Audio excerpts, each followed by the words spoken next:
Hello, everyone. Welcome back to another episode of In the Corner. I'm Cash. Today we have episode 110, and we've got a big one. It's been a few days since a very busy weekend of combat sports. We've had a lot of news since then. We had the press conference today for Shakur versus Teofimo. Lots of UFC announcements. We're going to talk about the fight cards that happened this last weekend. We had a lot. The big two, obviously, was Pitbull versus Roach on the boxing side, and then UFC 323, the final ever UFC pay-per-view. We do have one card left on ESPN, the last Apex Fight Night of the year. That's this Saturday, but this is like the true end of the ESPN era. And it felt like it went out on a bang. Like, I think it was overall a really solid card. The main card dropped down a little bit for part of it, but then I thought the prelims were amazing. You had a ton of huge knockouts and insane fights. The prelims were spectacular. We're going to talk about all of it, but the main thing is the main event. And even the co-main event just were two completely unexpected outcomes. Joshua Van being the winner, not completely unexpected, definitely an upset. The way it happened was very unexpected, and there's a lot of controversy around it. But the main event, Petr Yan did not just find a way to beat Merab, he dominated him. I had him winning 50-45. I understand that, some people say, oh, the first two rounds even you could give to Merab maybe. I haven't really seen that outside of the judging of the fight and outside of Daniel Cormier. I feel like everyone else pretty much agrees Petr Yan won every round of the fight. That doesn't mean Merab didn't have any success, but I definitely feel like there was no round in that I could confidently give to Merab. And that's just completely unexpected given they've already fought before. When they fought the first time, it was a 50-45 for Merab. And going into this fight, this was Merab's big moment. He was going to break the record for 4 title defenses in a year. This was just Petr Yan, a guy he's already beaten. He's just the next guy in the bantamweight cycle. Merab's going to dominate him again, and then Merab's going to be, the guy. He already is the guy. Petr Yan said, no. I can figure out the game plan. Merab is a puzzle that nobody's been able to solve. His cardio, his wrestling, nobody can crack it. Yan somehow cracked it so perfectly. And I saw his coach had this whole game plan written out where if Merab does A, we do B. If Merab does B, we do C. And like all these things written out like a family tree is what it looked like. And that's just insane. Like it was worked out so well. There's so many factors to it. One, Petr Yan's boxing is really, really good. And I think a lot of people have forgotten that, including myself, how skillful he is as a boxer. He's one of the better boxers in the UFC, one of the best. And there's no secret that Merab's boxing is definitely nowhere near as good, but not only was Yan able to fight him like that, he's able to keep it on the feet the whole time. He not only stuffed Merab's takedowns extremely well, Merab I think only got 2 takedowns landed, and when they did, Petr Yan would either immediately stand him up within 2 seconds, or he would reverse position. He himself got about 5 takedowns in the fight. So Petr Yan not only had less takedown attempts, but actually took down Merab more and out-wrestled him. Unbelievable. And you throw in, he figured out Merab's weakness to the body. He would kick him so hard to the body, and you could hear Merab visibly in pain and audibly screaming, when he gets kicked to the body. Like, people are saying this may have been the best bantamweight performance of all time. I think it's the win of the year. By far, it is the best performance we've seen in the UFC this year because it's not just that he figured out the way and stuff and pulled off a big upset. He completely dominated a guy who was so dominant. I'm a huge fan of Petr Yan now. I actually think this kind of helps out bantamweight because you no longer have a champion who's already beaten everyone twice. You now you have a lot of options. You can do the trilogy next. I think Merab kind of deserves that. I mean, the guy is a warrior. You saw his face after he got beat up. He never stopped. His cardio is still there. It's another thing that I think that although Petr Yan certainly deserves his flowers, I think that Merab had a poor game plan heading into this fight. He wanted to entertain the fans. He wanted to do his thing. He wanted to make everyone happy, prove that he's not boring. When I think that we've already all established that Merab is not this boring guy. Like, he's super fun. He's super crazy. Even when he does wrestle, he's frenetic in there and stuff. And he wanted to go out and he wanted to have a more stand-up affair. This was the wrong guy to do that against, You can try that with some other fighters, not Petr Yan, and it really played into Yan's hands really well. As for what's next, I think that you can definitely do a trilogy right off this. I also think that Merab may have just had too many fights this year, which is why I say maybe you don't do a trilogy. Maybe you wait until Merab takes a little bit of time outside of the cage. Take 4 to 6 months. Don't fight. just get back to the basics. I think that he did just kind of set too high of a goal for himself with doing all these weight cuts, really. I mean, Merab cut down to 135 in October. 8 weeks later, he's doing it again. That's a really, really tight weight cut from Merab. He talks about it. He says it's always hard to make the bantamweight limit. And I think that may have played a role in Saturday night. So if Yan does decide to defend the title in between that time, you've got some options. You've got the winner of Umar Nurmagomedov and Davison Figueiredo. I thought that one would be next. However, I kind of think now if Sean O'Malley and Song Yadong, either one, more realistically, if Sean O'Malley beats Song Yadong, you maybe run back Petr Yan and Sean O'Malley. There was a very controversial decision the first time they fought. So you could do that one, do a rematch there, and then maybe in the meantime, say Umar gets past Figgy, which we all expect him to, you can do Umar and Merab rematch for the title. There's a lot of options, a lot of different ways the bantamweight division can go, but a division that I thought was kind of getting a little bit boring because Merab was just so on top, it's got a little bit more interesting. So super proud of Yan. I thought it was just unbelievable of a performance. I'm gutted for Merab. I love Merab, but that's just how it is, and he just wasn't good enough. Co-main event, huge disappointment. Joshua Van gets the title, and I really did have a problem with him celebrating. I understand why. I mean, this is his dream, and he got it. And not only did he get it, but he got it so easily. I think if we were all in his position, we'd be pretty happy. You're going in there to fight Alexandre Pantoja, who is arguably who is one of the best flyweights ever. Arguably one of the best. He is one of the best guys in the UFC right now. One of the most dominant champions, and you're coming in there against him. After having so many fights this year and after having such a quick rise and everyone's saying, are you ready? And then immediately, without the fight even really getting going, it's over. And you just become champion with like that. So I get it. He's happy. Why wouldn't you be? I'd be happy. But, him talking, like he did something. I mean, I saw somebody refer to him as the belt holder and not the champion. And I kind of have to agree with that because, Pantoja I think he dislocated his elbow is what happened. Very nasty, very, very hard to watch, but does that immediately into the fight. I think 26 seconds was the time of the stoppage. So we don't get to see anything really. That's it. Fight's over. Pantoja retires due to injury. And it wasn't anything illegal, wasn't anything accidental that wasn't allowed. So it's not like it's a no contest or even a disqualification. It's just straight up TKO loss for Pantoja in the first round, and thus Van gets the belt. So within the rules, it makes sense. It just sucks, and it really, really sucks for Pantoja, who did nothing wrong and just had a freak accident, and now he loses his belt, he loses his win streak, and he has to go probably spend the next 6 to 8 months out, maybe even has to get surgery. So it's very, very unfortunate. Obviously, we're going to get the immediate rematch. Actually, I don't know if it's going to be immediate, but we will get that rematch. Pantoja's next fight will be against the champion. If that's still Joshua Van, you still have Tatsuro Taira, who had a good win over Brandon Moreno. First round, a little bit shaky there. I thought Moreno was definitely on top, doing his stuff. And then once you got to the second, Taira just figured it out and got on top of him and started doing the ground and pound. A little bit of an early stoppage, but I would not be mad at all if Taira versus Van was next. Joshua Van says he wants to stay really active as champion. I don't know how long that title reign ends. Again, we didn't see him and Pantoja actually fight. We have no idea how that fight's going to play out still. So I think that if it's going to take Pantoja a long time to get that rematch, Van says he wants to fight 3, 4, 5 times a year, which, again, you should have learned from Merab. That's not the right decision in the UFC is to fight that many times. Maybe 3, but 4, no. It's just too much. But if Van wants to then again, he did fight 4 times this year, but that's not at championship level. Anyways, I'm getting off track. I think that Van should fight Tatsuro Taira next. You do also have some other guys in that flyweight title picture. The winner of Brandon Royval Manel Cop this weekend, for example. Winner of that could get thrown in there.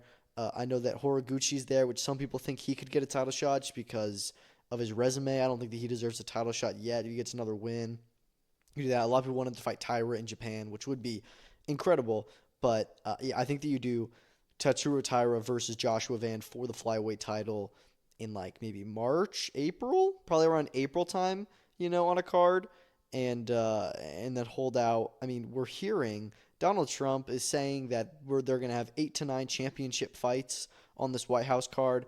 Personally, I don't believe that for a second.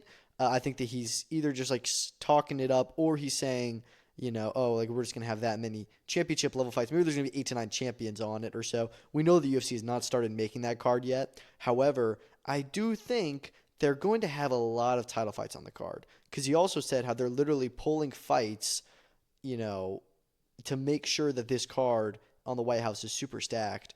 And I kind of see that happening. If you look at the first 3 cards, we actually have them announced now. No pay-per-views in February. January, we're going to have Patty versus Justin for the interim. Kayla versus Amanda. Volk versus Diego. And then in March, which just got announced, we'll talk about it later, Max Holloway, Charles Oliveira is official for the BMF title. So across Q1, we're only actually getting 2 title fights. 2 genuine title fights, one of which is men's, one of which is women's. So it does feel like the UFC at the start of this Paramount Plus era is not doing a lot of men's title fights headlining the cards, the big cards, which would kind of support this theory that maybe they're holding them all for June 14th to do the White House card. I don't know. We'll see.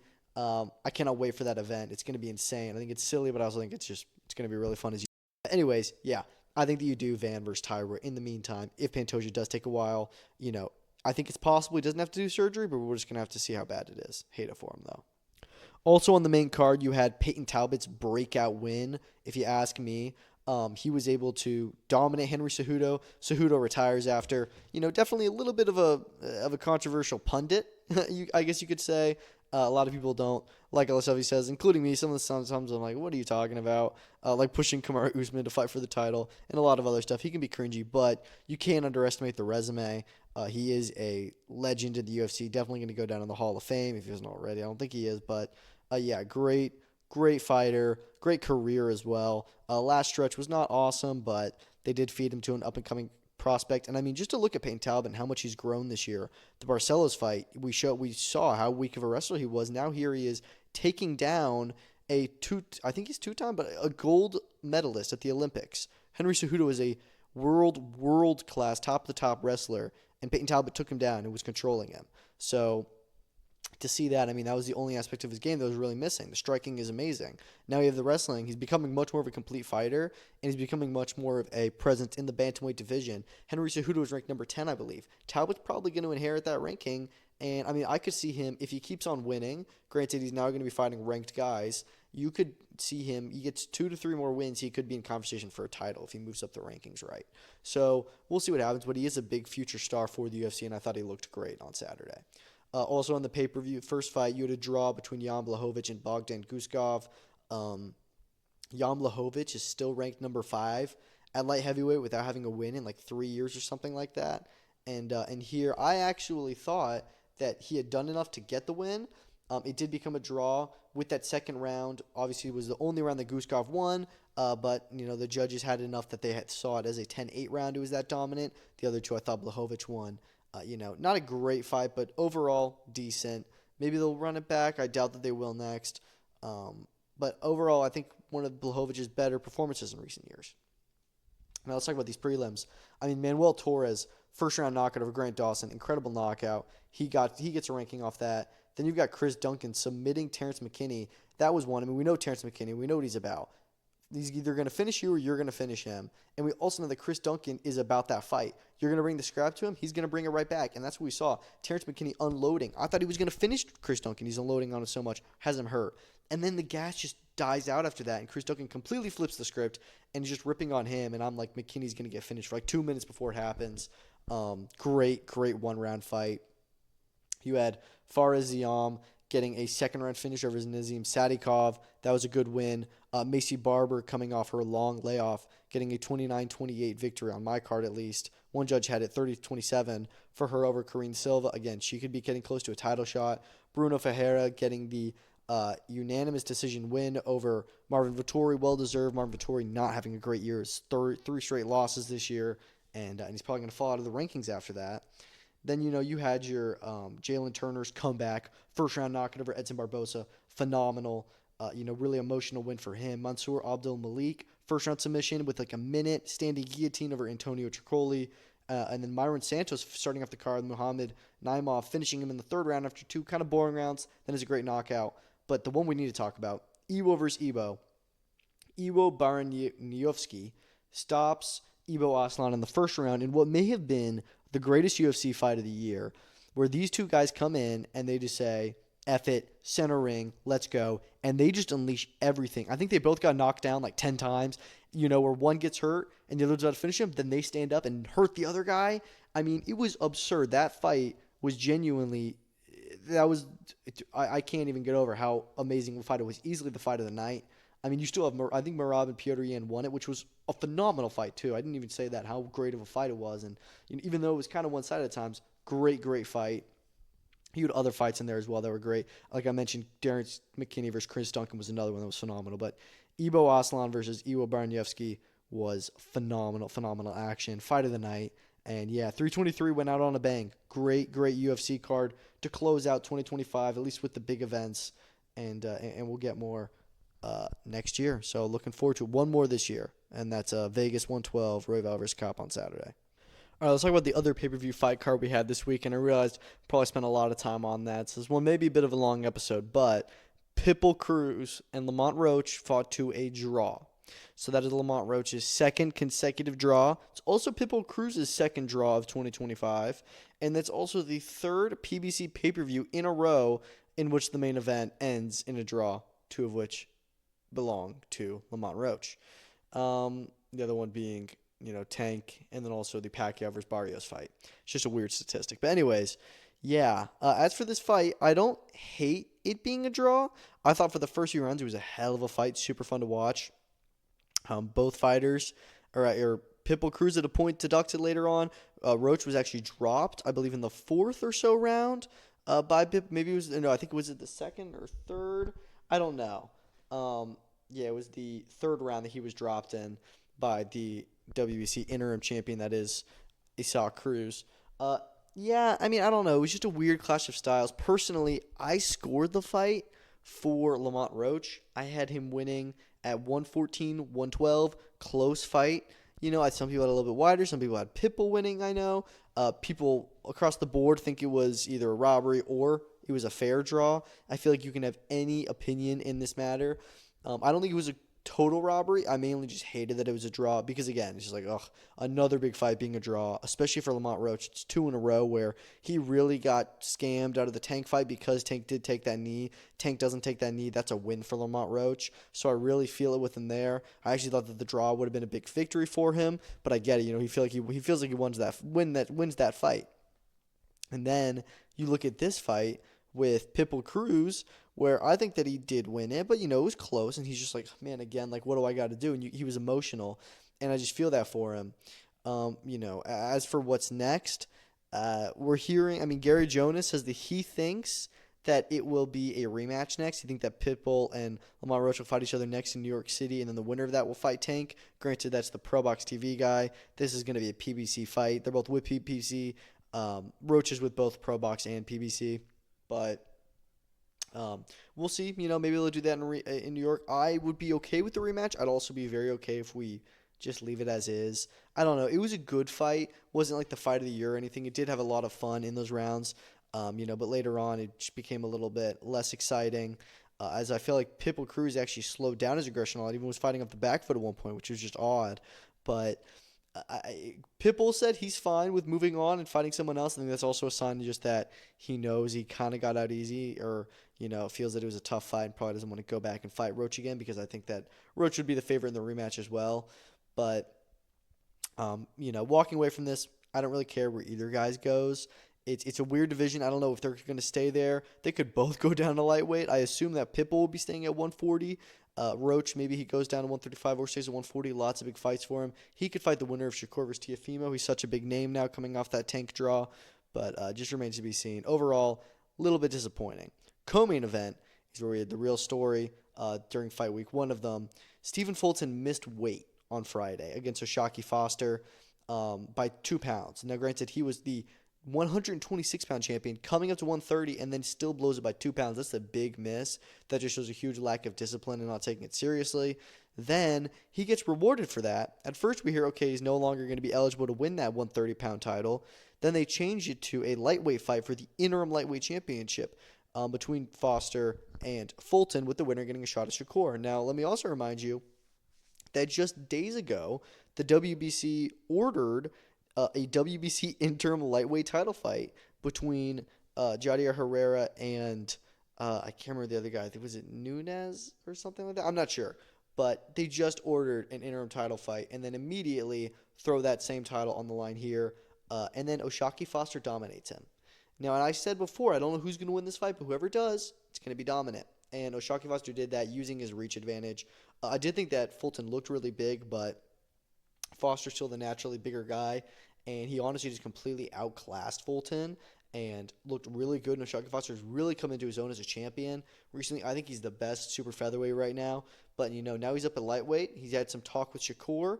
Shakur is going up to 140. We'll see if he stays there if he beats Teofimo. But if not, Foster, it seems like Foster really wants to challenge Shakur for that lightweight belt, and I can't really blame him. Shakur's a much bigger money fight and a bigger legacy fight than anybody else at 130 is right now. So, yeah, I wouldn't be surprised if Foster stays at 135 and he may end up vacating that 130-pound title. But, yeah, really good performance from him, and it also just felt good to have some justice with the guy who didn't cheat, but the guy who, didn't take it seriously, not get the win, even though he got rewarded with an interim title shot still. Moving on from that, Erislandy Lara dominates Johan Gonzalez. I gave Gonzalez, a couple rounds in the fight. I had it scored overall 118 to 108 in the end. Lara does get a knockdown in both round number 1 and round number 12. Did what he needed to do with him. Show that he's, the champion and on another level. Gonzalez was like a 4-day replacement change, 5-day? Not sure. So what can you really do? But, yeah. Didn't get that knockout streak to continue. Curious what he goes to next. Maybe he tries to unify with Janibek again, fights Yoeli Hernandez, who I think he should fight. We'll see. You also had Jesus Ramos Jr. get a decision win over Shane Mosley Jr. He won that by unanimous decision. I had a 116-112. I thought that the cards were very fair. Really, really fun fight ending up. Mosley definitely came in there and he made it a fight, and he really tested Ramos in the second half of that fight. Probably gave Ramos one of his toughest fights since Erickson Lubin. So I thought it was a really fun one. Ramos is now the interim WBC champion, meaning that he's in line for Carlos Adames. We heard today that Adames is apparently set to fight Amma Williams on the undercard of Shakur and Teofimo, which I don't hate as a fight. I definitely think Adames beats him and maybe even stops him. I think it's definitely a bit too much of a jump ahead and too early for Amma to get into a world title fight, considering how Adames arguably beat Hamza Shiraz and what Hamza Shiraz did to Amma Williams. But, we'll see how that one goes if it's still happening. But, Ramos now in a very good position at 160.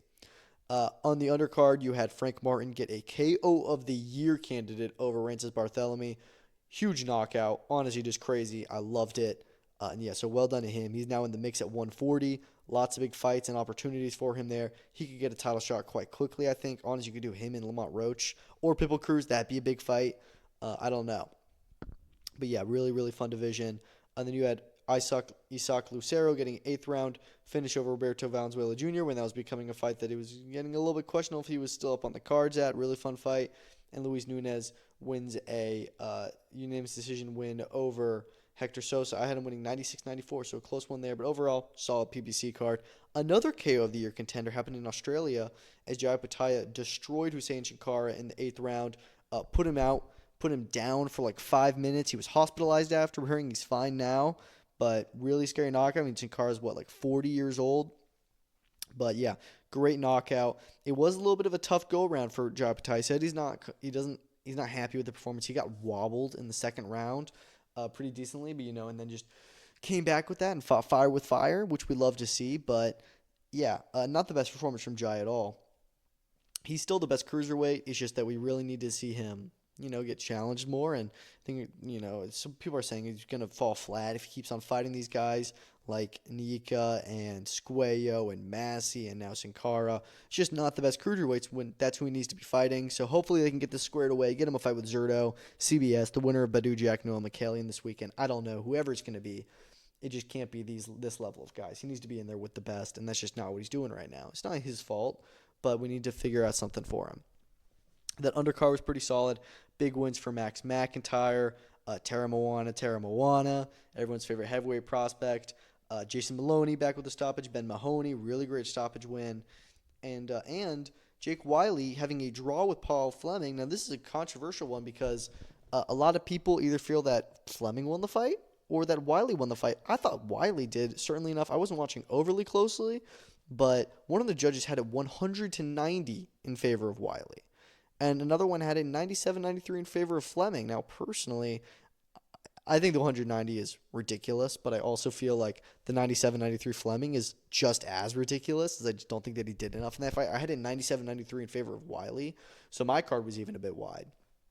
But, it just depends on your view of the ring.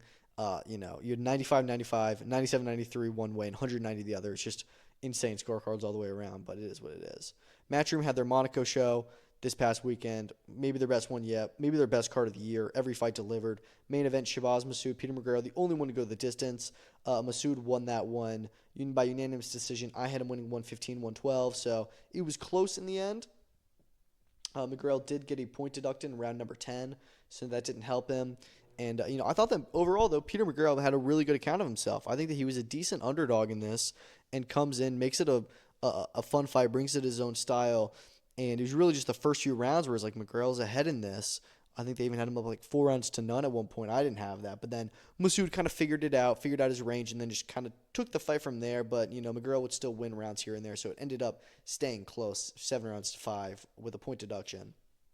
So, yeah, good win for Masoud.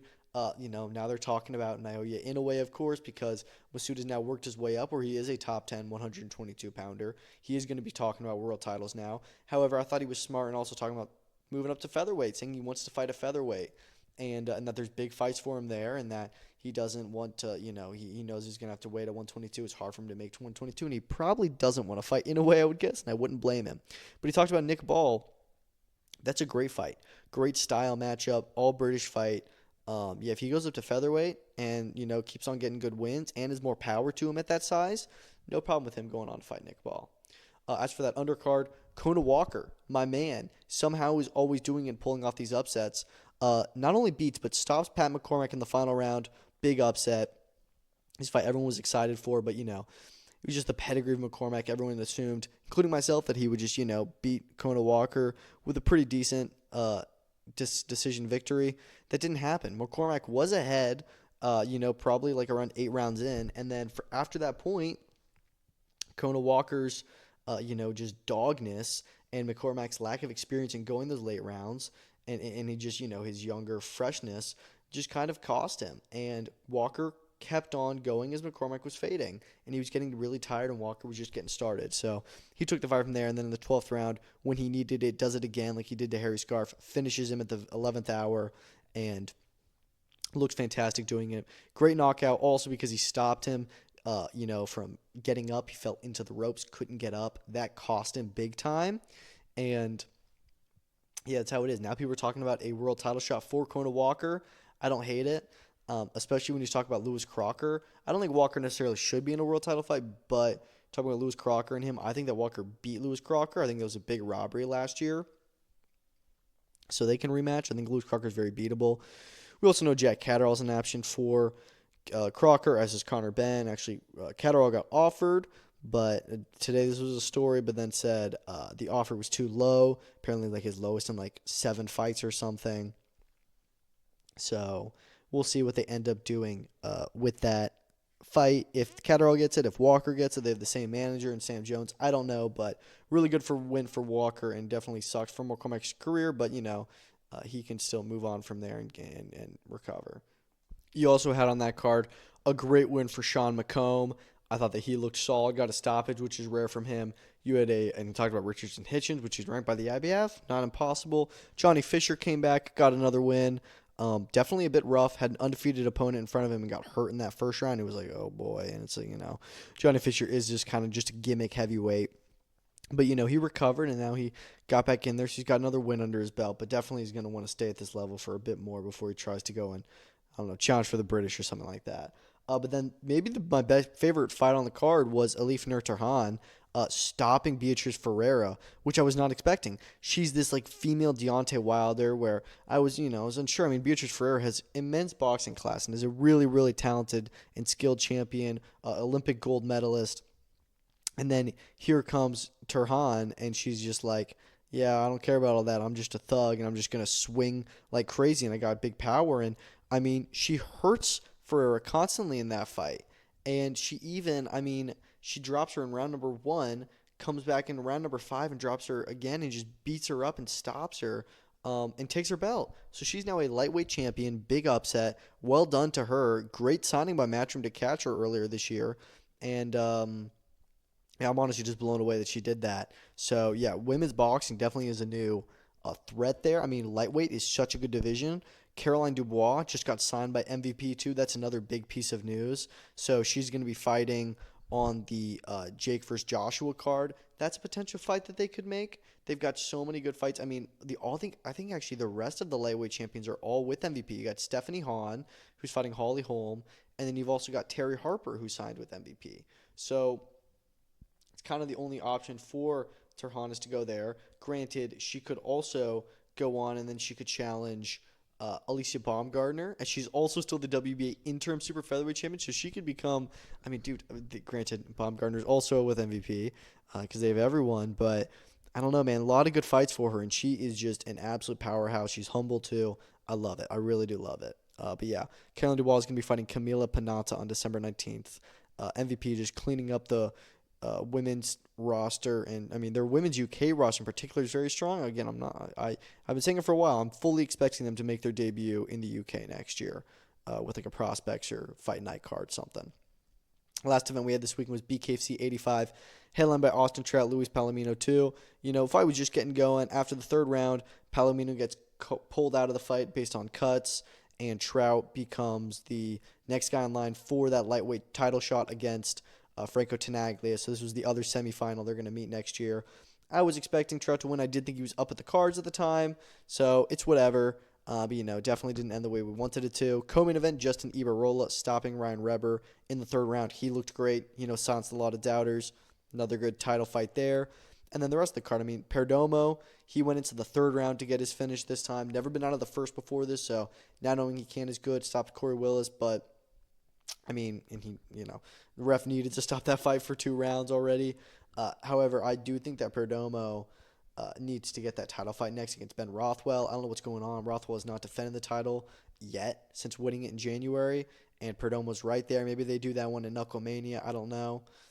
Christine Vickens, first round TKO. Gogo Silveski, first round TKO. Steven Townsend and Julio Perez threw on a crazy fight. Both got dropped twice in the first round before Townsend finishes Perez in the second. Phenomenal fight.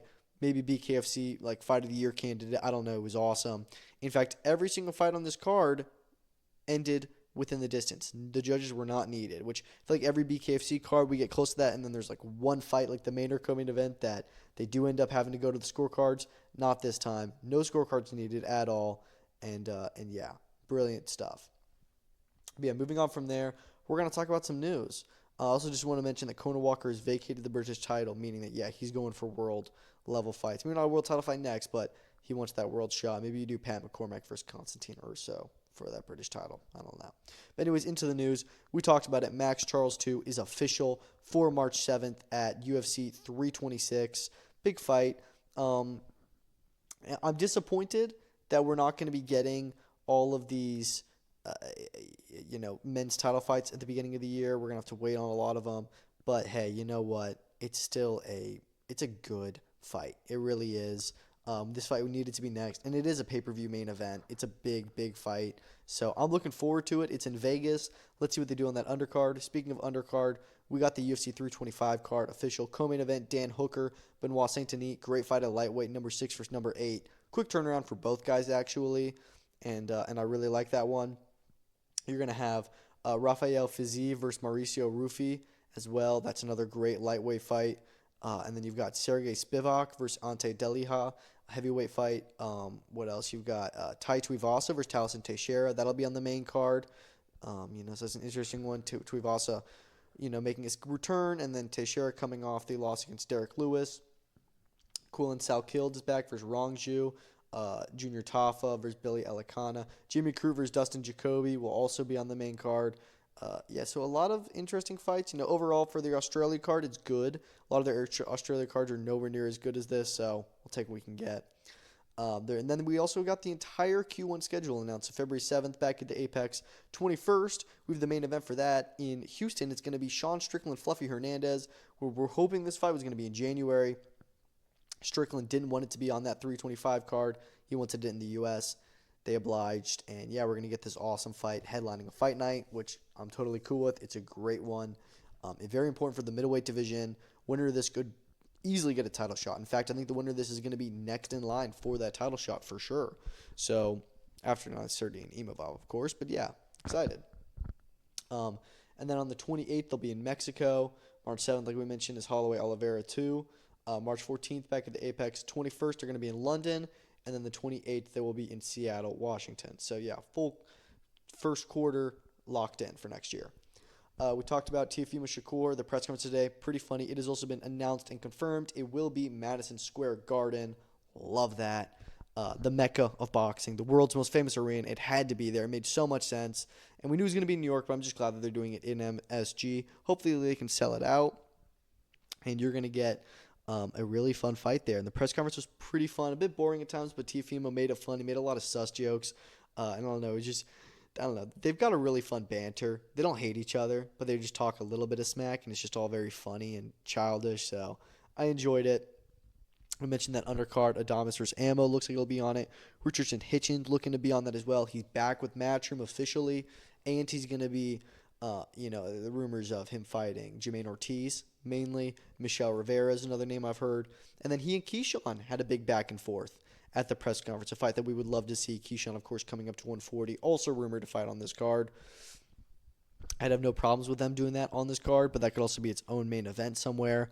I don't know, but that's a great, great fight. We'll see what they end up doing. Mike Tyson says the Floyd Mayweather exhibition is still happening. In fact, it will be in March in Africa, he says. We also heard Mayweather could be fighting Pacquiao. I don't really get what's going on. I'm shocked this is actually still a thing. I don't think it happens, but I think we all forgot about it. And then Mike Tyson's like, oh, no, that's still happening. It's going to be in Africa, which just more so makes me think like, yeah, there's no way it's happening. And it absolutely should not be happening. I don't understand how anybody can let Mike Tyson fight again after what happened with Jake Paul last year. It's just, I don't know. I don't get it. Claressa Shields versus Franchon Cruz DAZN 2 is official. It's been announced for Sunday, February 22nd in Detroit for the Undisputed Heavyweight Championship. This one's been rumored. Franchon, of course, recently signed with Salida Promotions, and Claressa Shields re-signed with them. I'm not mad at it. I mean, there's not a lot of people for Claressa to fight that are big names, so it doesn't surprise me she's going to rematch Cruz DAZN. I think that they were each other's pro debut, actually. They're friends. So I don't know how that works, but whatever. It's a bigger name. So I'm okay with it. I would much prefer her fight Savannah Marshall or Shadeja Green, but I don't think she wants to go back down in weight yet. So we'll see what happens. But those, I think, are fights that make much more sense. We had some updates with Misfits. For Misfits Mania, both Dylan Dennis is going to be out of his fight. He got injured and related to the incident at UFC 322 in New York when he got into the fight with John Pork. So he's not fighting Anthony Taylor anymore, which sucks because that was a very, very exciting fight on that card. And also, Slim is out of his fight, which also sucks because we really wanted to see Slim back, and he was going to get really tested with Niraj. The good part, we're now going to have Niraj fighting Anthony Taylor. They're going to match each other up in a boxing match. I actually think that is more evenly matched than either fights, if I'm being honest. It's actually a pretty competitive fight, so I'm curious how it goes. But, yeah, I love it. So I've got no objections. It's a good fight. It just does suck that both Dylan Dennis and Slim are no longer fighting. It was also announced that Amir Anderson versus Joe Laws has been added for the MF Pro the MF Pro Middleweight Championship. Amir Anderson, really top pro. Joe Laws, fun guy out of the UK. Definitely a step up in competition for Anderson, but I have no doubt that he beats him. And yeah, big fight added to there. And then we had the confirmation that Vidal Riley has signed with MF Pro, and this was their first time really launching it.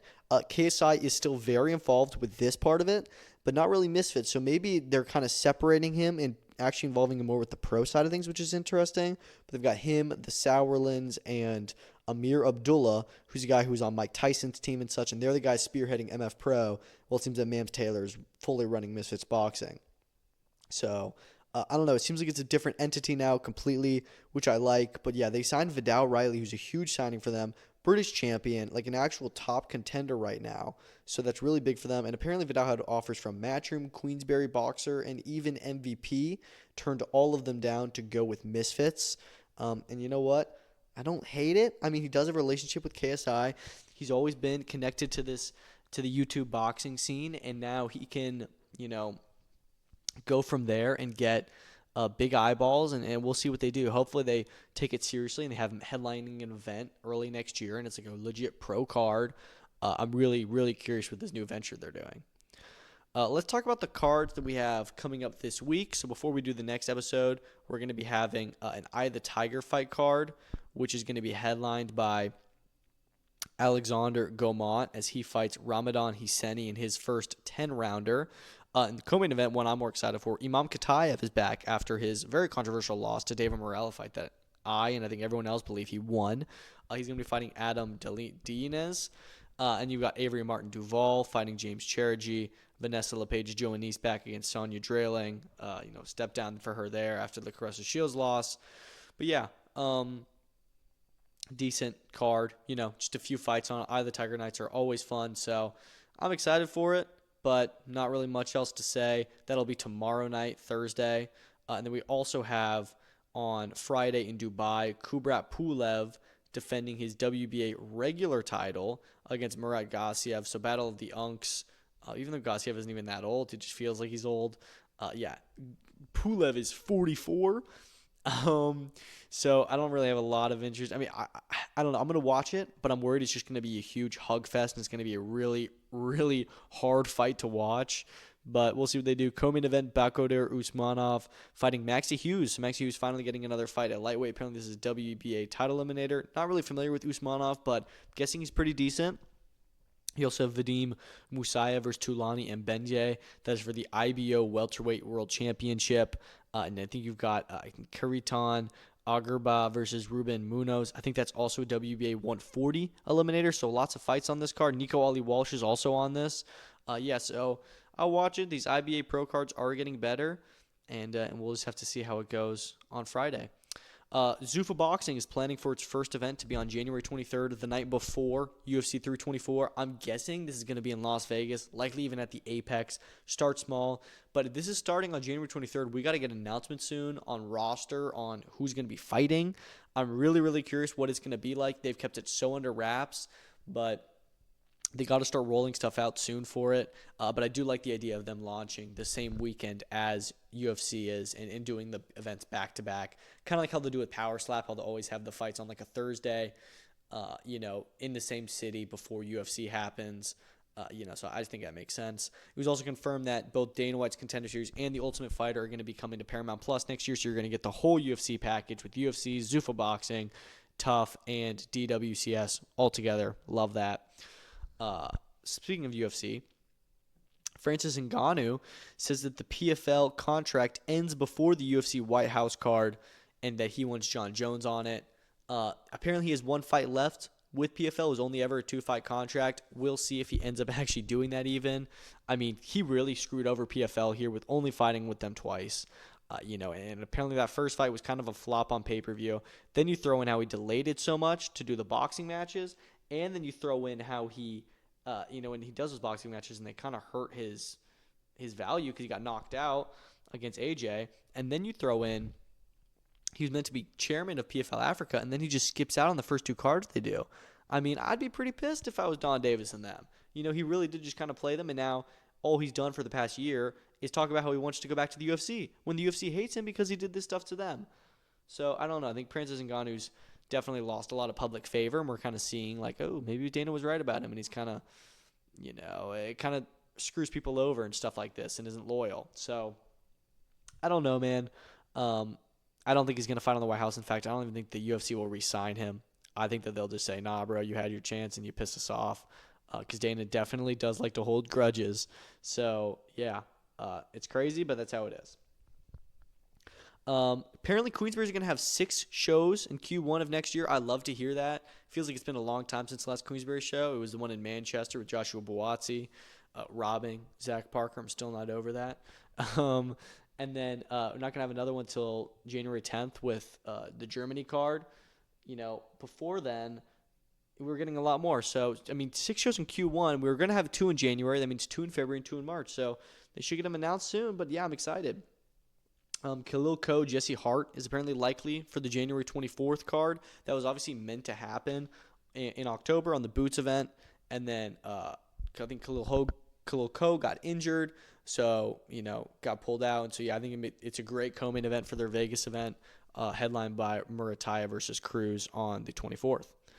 Subriel Matias' B sample apparently is also positive, like the same amount of findings, but it's still under the limit, the threshold that the New York Commission allows for, before they stop you from fighting. So that January 10th fight with Dalton Smith will be going ahead for the title. We're just going to act like none of this ever happened, I guess. I don't know.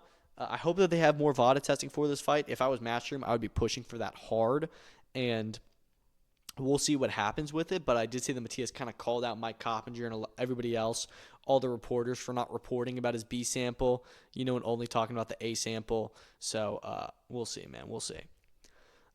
This is really interesting. BKFC announced their BKFC SEA cruise. They're going to be doing January 22nd to the 25th of 2027 from Miami to the Bahamas, and they're going to have a full-on cruise, which they're going to have like all the fighters there, like meet and greets and stuff and events, but they're going to have a fight on the cruise, I think, which I don't know how you're going to be able to do that. Maybe do it on the roof. I don't know how you broadcast that in the middle of the ocean.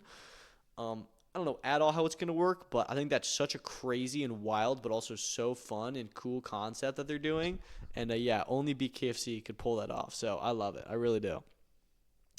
They also announced that BKFC 86 will no longer be in Australia. That'll be in February now. So the January 17th card will be at the Mohegan Sun, headlined by Julian Lane versus Dustin Page for the welterweight title. So it's a good fight. I don't hate it.